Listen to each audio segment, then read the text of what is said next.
មថ្នោតអើយតាអ្នកចាំទេរឿងខ្ញុំនឹងគេចាប់ផ្ដើមសាងស្នេហ៍រួចបានស្មត់ស្បាយមានថ្នោតនៅក្បែរសន្យាថ្នមថែក្បែរដើមថ្នោតលេតែដល់ពេលនេះទ្រូងអូនស្ទើរប្រែហើយតលដងរេះ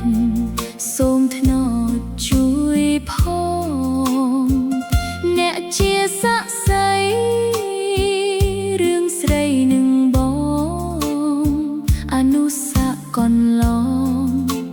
បងភ្លេចអូនមេឃភ្លៀងមានកោធ្នោសាក់សៃលោត្រូវរុនផ្ទះបាញ់អាយចាប់ស្រ័យវិញក៏ប្រត់សំបុកដោយខ្ញុំប្រត់ស្នេហ៍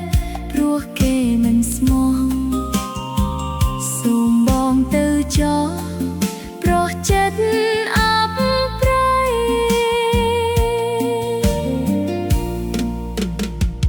រឿងចាប់នឹងខ្ញុំមិនដូចគ្នាទេតែយើងទាំងពីរឈឺចាប់ដូចគ្នាចាប់បែកសំបុកនឹងកូនស្ងួនភ្ញាអូនបែកពុំងារប្រោះចិត្តសាវ៉ា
រឿងចាប់នឹងខ្ញុំ